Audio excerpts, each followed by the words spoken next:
Bismillahirrahmanirrahim. Assalamualaikum warahmatullahi wabarakatuh. Waalaikumsalam Waalaikumsalam warahmatullahi warahmatullahi wabarakatuh. wabarakatuh. Alhamdulillahirrahmanirrahim. Apa kabar semua teman-teman? Alhamdulillah. Alhamdulillah.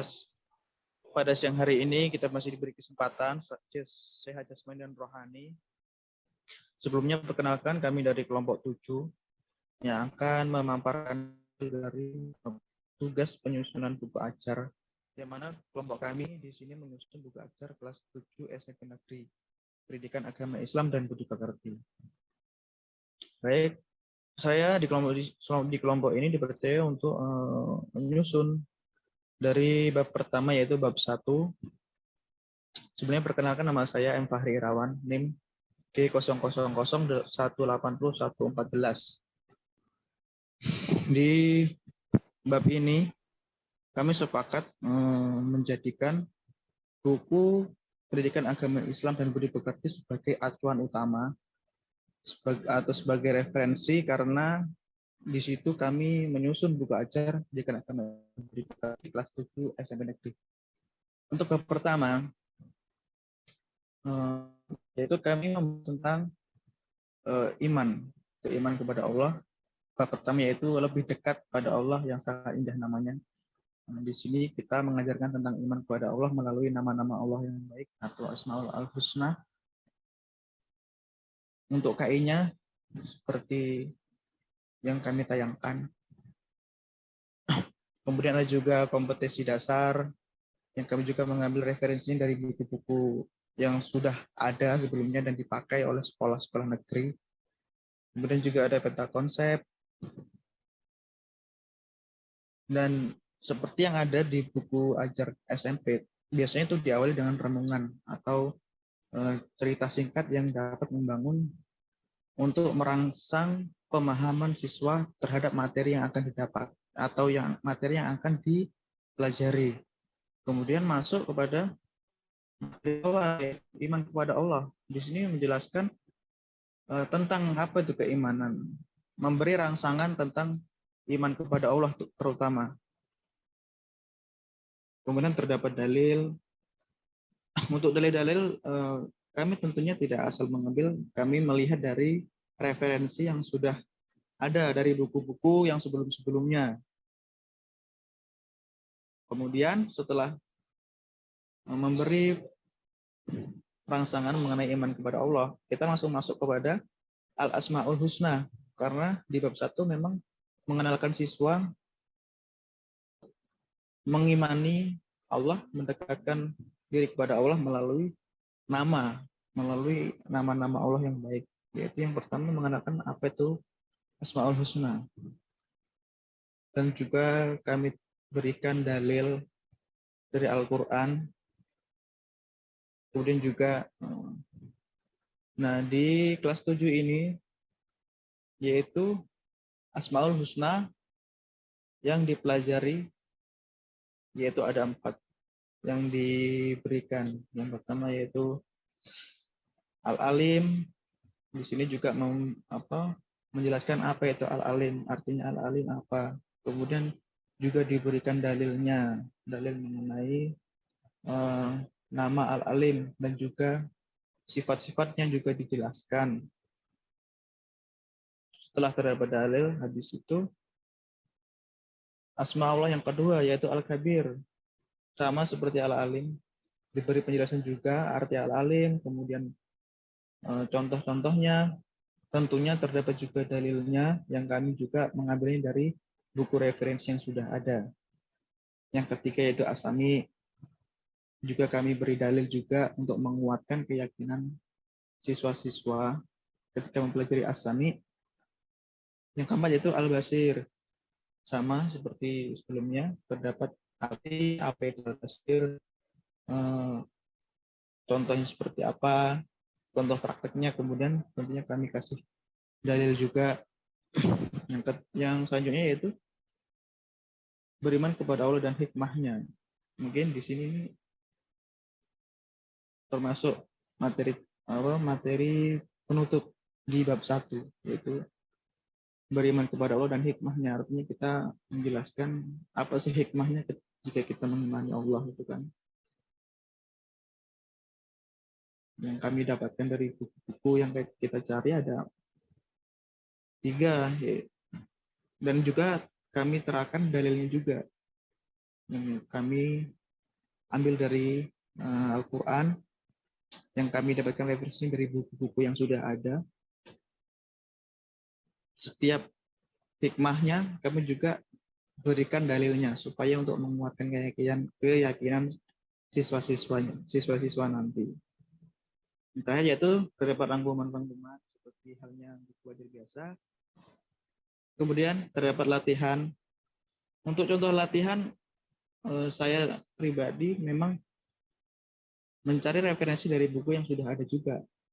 Seperti apa sih, terutama contoh latihan ini saya ambil dari buku PAI yang edisi revisi K13, model penerapan, pertanyaan mungkin seperti true or false ya. Kemudian terdapat pilihan ganda, dan yang terakhir tentunya ada uraian, ada 5, saya berikan 5 uraian. Nah, mungkin ini materi yang kami berikan di bab 1. Ya, mungkin untuk bab 2 akan dilanjutkan oleh teman saya. Terima kasih.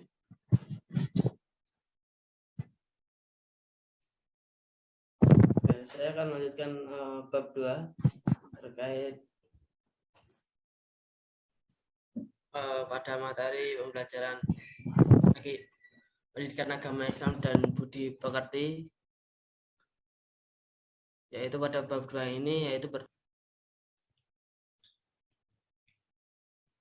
sini saya akan melanjutkan tema bab 2 yaitu hidup tenang dengan kejujuran, amanah dan istiqomah.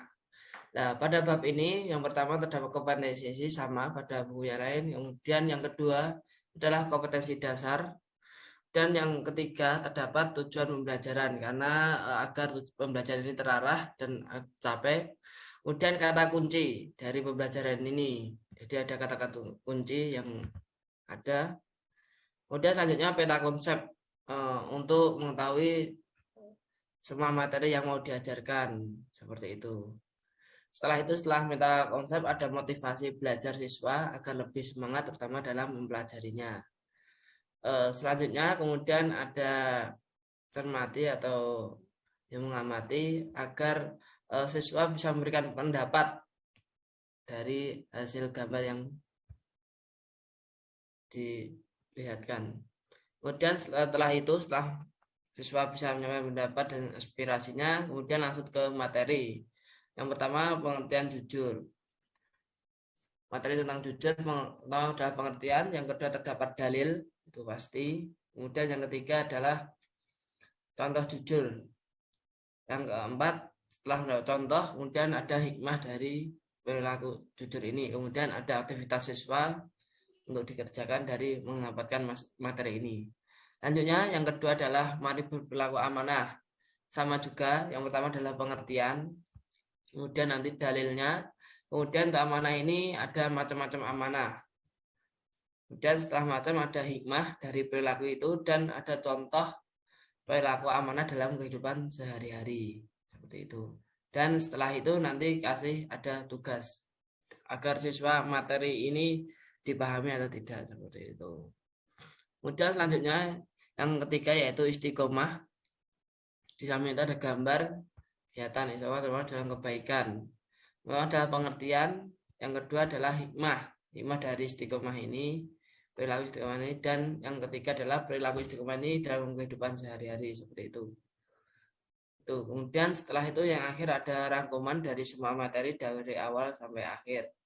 Setelah rangkuman kemudian ada pengerjaan, mulai dari atau evaluasi dari kegiatan ini, yaitu lewat pengerjaan mulai dari soal-soal pilihan ganda maupun soal-soal esai serta soal-soal penjawaban pribadi, seperti itu. Ini tuh untuk bab 3, bab 2, untuk bab 2. Yang cukup.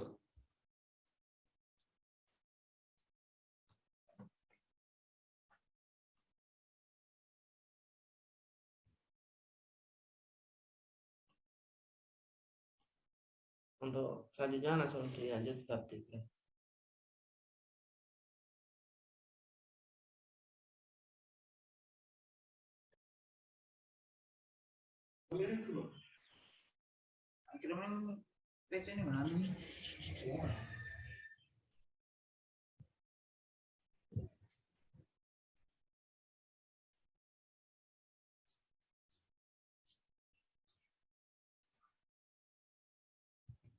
Ya, selanjutnya itu bab 3, saya akan menjelaskan. Yaitu ada KI dan KD dari bab semua bersih hidup jadi nyaman. Ya, ini ada peta konsepnya seperti yang yang di buku-buku sekolah biasa. Yang selanjutnya itu renungkanlah, ada hadis, toharo, itu kebersihan sebagai dari iman. Yang kedua itu apa itu taharo, penjelasan taharo, dan taharo itu terbagi menjadi berapa, cara membersihkannya, yaitu najis itu terbagi menjadi berapa, di sini dijelaskan, dan cara membersihkan najis itu dan cara membersihkan najis itu gimana, dan contoh-contoh terjadinya hadas besar ada dan terjadinya hadas kecil juga ada. Dan yang toharo yang khusus perempuan sudah ada, yang tentu penjelaskan darah haid, darah nifas, dan darah istihadah. Dan yang kedua itu bagaimana cara toharo. Nah, ini bagaimana cara toharo, dan itu penjelasan air makruh, air mustakmal, air najis, dan bagaimana cara-cara membersihkan itu mandi wajib. Yang pertama itu dan niat mandi wajib, tata cara mandi wajib, dan itu wudhu, niat wudhu dan tata cara wudhu. Dan ketiga itu tayamum, niat tayamum, tata cara tayamum. Dan yang terakhir hikmah toharo, itu ada cerita rangkuman toharo, dan itu soal yang pertama itu pilihan ganda, yang kedua yaitu tugas individu, tugas esai, tugas kelompok ada. Ya, itu saja.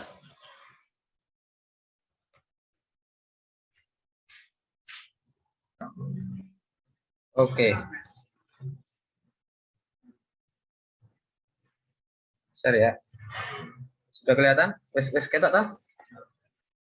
Oke. Assalamualaikum warahmatullahi wabarakatuh. Perkenalkan, nama saya Muhammad Askar Nazimuddin. Di kelompok ini saya ditemani oleh teman-teman untuk menyusun di bab 4 buku Pendidikan Agama Islam dan Budi Pekerti kelas 7 SMP atau MTS, yang mana ketika di buku ajar yang asli menjelaskan tentang indahnya berjamaah. Tetapi saya mengambil tema yang lain, yaitu ayo sholat jamaah. Ini seperti ajakan untuk anak-anak agar bisa melaksanakan sholat 5 waktunya secara berjamaah. Baik, yang pertama kompetensi inti seperti dengan teman-teman yang lain, menghargai dan menghayati dan seterusnya. Kemudian kompetensi dasar saya ada 4. Yang pertama yaitu menjalankan sholat wajib berjamaah sebagai bentuk pemahaman akan rukun Islam, kemudian mengamalkan sifat demokratis dalam proses pengamalan sholat jamaah. Yang dimaksud di sini yaitu dengan kita menunjuk salah satu dari kita agar menjadi pemimpin dalam sholat. Kemudian yang ketiga yaitu mengerti benar akan syarat dan ketentuan dalam sholat berjamaah. Kemudian yang terakhir, pastinya anak-anak harus bisa menunaikan bagaimana itu sholat berjamaah. Kemudian tujuan pembelajaran ada 8. Yang pertama, memperlihatkan aturan benar tentang sholat berjamaah, memperkenalkan pelaksanaan sholat wajib berjamaah, menjalankan praktek sholat berjamaah sebagai bentuk penerapan terhadap rukun Islam, menerangkan pengertian sholat jamaah beserta dengan landasan hukumnya, mendemonstrasikan tata cara sholat, maksudnya di sini tata cara sholat jamaah secara berurutan, menentukan hukum sholat masbuk, Kemudian menyebutkan keistimewaan serta hambatan dalam sholat jamaah, dan yang ke-8 melaksanakan praktek sholat jamaah di Mekah sehari tepat waktu. Kemudian peta konsep seperti ini, yaitu ayat sholat jamaah, ada pengertian, kemudian di bawahnya dasar hukum, kemudian ada syarat sah, penghalang, keutamaan. Kemudian yang kedua, tata cara jamaah maupun tata cara sholat jamaah maupun masbuk. Kemudian di kolom cermati, saya menampilkan ada 2 gambar, yaitu tentang sholat jamaah dan sholat sendirian atau munfarid. Jadi anak-anak bisa mengamati bagaimana perbedaan antara kedua. Kemudian di materi, saya mengambil indahnya berjamaah. Di bagian yang pertama, ada kalimat ajakan untuk mengajak anak-anak atau peserta didik agar selalu senantiasa menjaga sholat jamaah ini. Di sini ada kalimat siapa sih yang tidak tahu apa itu sholat jamaah dan lain sebagainya. Kemudian hukum sholat jamaah dan lain sebagainya, yang mana wajib dan lain sebagainya. Mungkin kemudian nanti ada ditambahkan nanti bagaimana syarat sah sholat, kemudian syarat tata cara pelaksanaannya, dan sampai dari takbiratul ihram hingga salam. Kemudian dan juga bagaimana ketika kita menjelaskan ketika kita peserta didik melaksanakan sholat atau ketika dalam keadaan masbuk atau terlambat dalam sholat. Dan juga nanti ada penilaian bersifat tertulis atau sifat pilihan ganda maupun esai, dan juga nanti ada penilaian individu atau penilaian berkelompok berkaitan dengan tata cara sholat. Begitupun begitu saja yang bisa saya sampaikan. Mari silakan teman yang lain untuk berganti. Terima kasih. Assalamualaikum warahmatullahi wabarakatuh.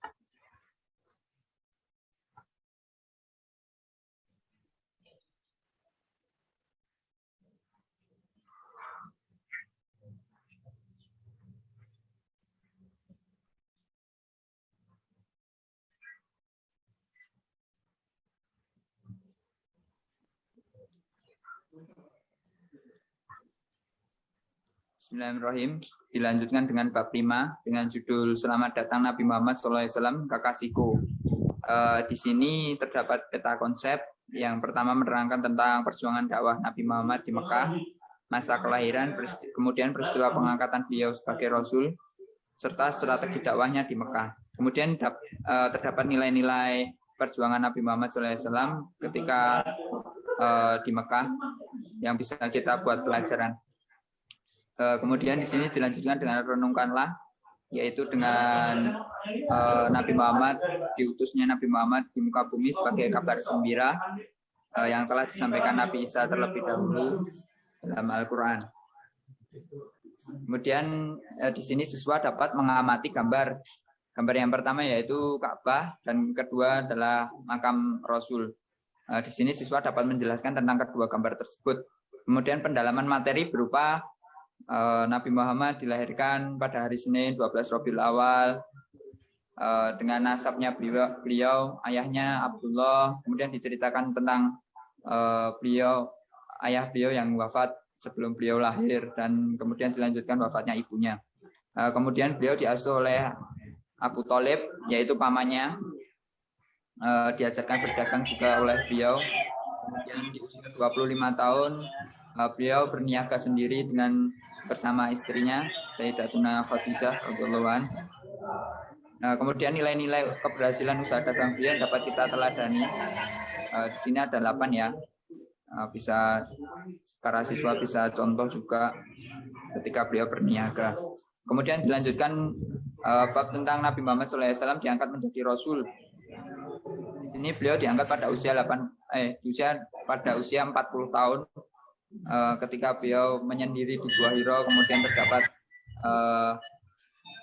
malaikat Jibril untuk membawakan wahyu. Yang pertama yaitu surah Al-Alaq 1-5, sudah dijelaskan juga. Kemudian dakwah Nabi Muhammad SAW di Mekah terdapat pada Quran surat Al-Mudatsir ayat 1-7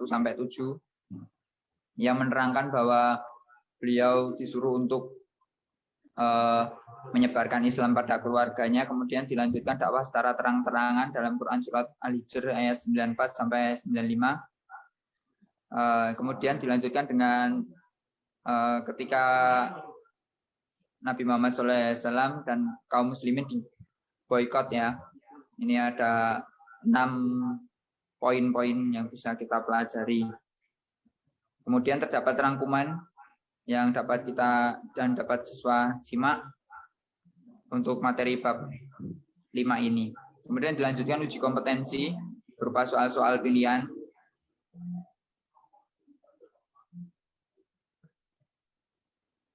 Dan terdapat yang terakhir ada soal uraian juga yang bisa siswa memberikan jawabannya. Mungkin ini yang bisa saya sampaikan. Dilanjutkan ke bab 6.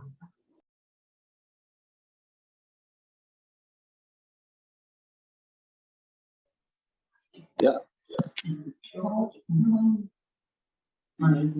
Bismillahirrahmanirrahim. Di sini saya ingin melanjutkan bab terakhir, yaitu bab 6. Dengan ilmu pengetahuan semua jadi lebih mudah. Nah, di sini sudah terpaparkan ya kompetensi inti dan juga kompetensi dasar. Kemudian lanjut, ini di sini ada tujuan pembelajaran, ada beberapa poin yaitu 7 poin. Nah, di sini bisa diperhatikan ya teman-teman. Kemudian lanjut lagi langsung ke peta konsep. Di peta konsep ini ada beberapa pembahasan. Yang pertama itu Islam dan ilmu pengetahuan, lalu turun ke bab-bab selanjutnya. Oke, selanjutnya kita lanjut ke ini bab yang A, itu renungkanlah. Nah, ini teman-teman bisa dilihat ya, di sini sudah dipaparkan beberapa hal. Kemudian yang selanjutnya adalah beberapa gambar untuk mencermati. Di sini kita mengarahkan peserta didik untuk mengamati gambar-gambar tersebut, kemudian bisa dikomunikasikan dengan guru, orang tua maupun teman sebaya untuk didiskusikan apa makna yang terdapat dalam gambar tersebut. Nah, kemudian lanjut ke materi selanjutnya itu adalah pendalaman materi. Nah, seperti kita tahu di sini yang A ada pengertian Islam dan ilmu pengetahuan. Di sini sudah terdapat beberapa pengertian ya. Bisa teman-teman lihat yaitu ada dasar hukum, yaitu Quran surat Ar-Ra'd yang mendasari hukum dari bab tersebut. Kemudian kita lanjut lagi. Yang selanjutnya yaitu peserta didik diarahkan untuk membaca Al-Quran, yaitu membaca Quran surat Ar-Rahman ayat 33 dan juga Al-Mujadalah ayat 11. Oke, kita lanjut lagi. Kemudian ada menerapkan ilmu tajwid, yaitu Al-Samsiyah dan Al-Qomariyah. Bisa diperhatikan ya, ada jumlah-jumlah dari alif lam samsiyah ada 14, kemudian Qomariyah juga ada 14. Nah, di sini juga kita mengartikan kosakata atau mufrodat berkata dari Quran surat Ar-Rahman ayat 33 dan juga Mujadalah ayat 11. Oke, kita lanjut lagi yaitu memahami Al-Quran. Kandungan Quran surat Ar-Rahman ayat 33. Kurang lebih kandungan yang terdapat di sini adalah dengan ilmu manusia dapat berkarya untuk kehidupan yang lebih baik. Nabi Muhammad SAW bersabda dari Anas bin Malik radhiyallahu anhu berkata, menuntut ilmu adalah kewajiban bagi setiap orang Islam. Nah, kurang lebih korelasinya dari kandungan surat Ar-Rahman seperti itu. Kemudian adalah kandungan surat Mujadalah. Nah, kandungan Mujadalah ini adalah mengajarkan kita untuk selalu berlapang-lapang dalam majelis ilmu. Dan yang selanjutnya adalah aku cinta ilmu pengetahuan seperti yang tertera. Oke, ini di sini juga ada rangkuman. Nah, di sini juga ada uji kompetensi yaitu pilihan ganda 1 sampai 10. Kemudian ada soal uraian 1 sampai 5. Nah, di sini juga ada tugas kelompok. Mungkin cukup sekian presentasi yang dapat saya sampaikan. Apabila ada salah kata, saya mohon maaf.